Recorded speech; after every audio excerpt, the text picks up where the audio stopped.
చిత్తూరు జిల్లా Kuppam municipal chairman గా ఎన్నిక కావడం ఎంతో గర్వంగా సంతోషంగా కూడా ఉంది అని నూతన చైర్మన్ సెల్వరాజ్ అన్నారు. తన ఎన్నికకు సహకరించిన తోటి కౌన్సిలర్లు నాయకులకు కృతజ్ఞతలు తెలియజేశారు. అందరి సహకారంతో మున్సిపాలిటీ మరింత అభివృద్ధికి కృషి చేస్తాను అంటున్న నూతన చైర్మన్ సెల్వరాజ్ తో మా ప్రతినిధి Manohar Reddy face to face.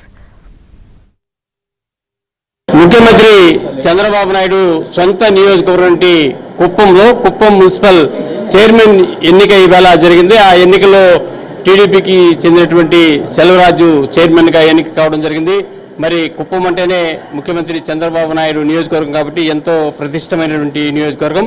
మరి అలాంటి ప్రాంతం నుంచి ఇవాళ మున్సిపల్ చైర్మన్ ఎన్నికైనటువంటి సెల్వరాజు మనతో ఉన్నారు. మరి ఆయన ఫీలింగ్ తెలుసుకునే ప్రయత్నం అయితే చేద్దాం. చెప్పండి, ఈరోజు ఎట్లా ఫీల్ అవుతున్నారు మీరు?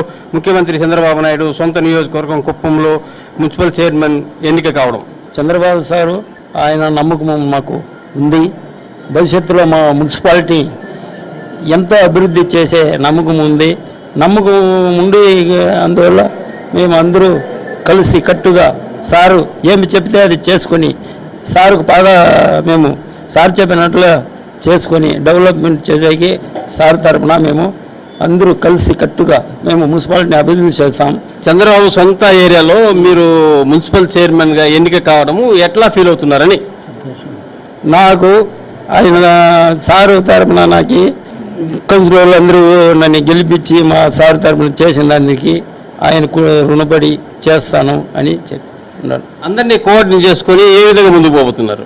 ఇప్పుడు మా కౌన్సిలర్లు అందరినీ కలుపుకొని మేము అందరినీ కలుపుకొని అభివృద్ధి చేస్తాం. సార్ చెప్పేదానికి ఆయన ఏమి చెప్పితే దానికి తల వంగి ఆయన కట్టుబడి ఆయన చెప్పే మాటకి మేము కౌన్సిలర్లు అందరూ కలిసి అభివృద్ధి చేస్తాం. మొత్తం ఏ విధంగా ఫీల్ అవుతున్నారు చైర్మన్గా ఇక్కడ ఎన్నిక కావడం? నాకు సార్ ఇచ్చిందికి నేను అందరి సంతోషంగా నేను మంచిగా అందరినీ కలుపుకొని భవిష్యత్తు నేను సార్కి మంచిగా ఉండి రుణపడి ఉండి నేను భవిష్యత్తుగా చేస్తానని సార్కు గిఫ్ట్గా చేయాలనేసి నాకు అభిప్రాయం. అంటే మున్సిపాలిటీని అభివృద్ధి చేయాలంటే నీ చేతుల్లోనే ఉంది, చంద్రబాబు నాయుడు చేతుల్లో లేదు. నువ్వే బాసు ఇక్కడ మున్సిపాలిటీకి.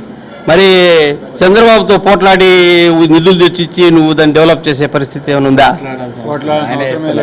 ఆయనే మాకు ఎంత కావాలంటే ముందుగానే చేస్తూ ఉన్నారు. మేము అడిగే పని కూడా లేదు. ఆయన రూపాయి అడిగితే 100 రూపాయలు, 100 అడిగితే 10 కోట్లు అడిగితే 20 కోట్లు, 100 కోట్లు కూడా ఇచ్చేకి ఆయన ఇప్పుడు మున్సిపాలిటీ 1200 కోట్లు ఇచ్చే కూడా ఇచ్చి చేస్తారని సింగపూర్, మలేసియా వాళ్ళు వచ్చి ఇక్కడ రూట్ మ్యాప్ కూడా వేసినారు. ఆ రూట్ మ్యాప్ చేసినారు. ఆ పద్ధతిలో ప్లాన్ చేసి 25 వార్డుని ఎట్లా చేయాలంటే సారు మూలికంగా మేము ఎత్తుకోబోయి అభివృద్ధి చేస్తాం. ఇది మొత్తానికి ఈవేళ కొత్త చైర్మన్గా ఎన్నికైనటువంటి సెల్వరాజు ఒకటే అభిప్రాయం వ్యక్తం చేస్తున్నారు. చంద్రబాబు నాయుడు ఏది చెప్తే దానికి కట్టుబడి మున్సిపాలిటీని అభివృద్ధి చేసే దిశగా అన్ని చర్యలు కూడా తీసుకుంటామనే ఒక ఆశాభావత ఆయన వ్యక్తం చేస్తున్నటువంటి పరిస్థితి. వీడియో జర్నలిస్ట్ మహేష్తో కలిసి మనోహర్ రెడ్డి, ఏబిఎన్ ఆంధ్రజ్యోతి, కుప్పం నుంచి.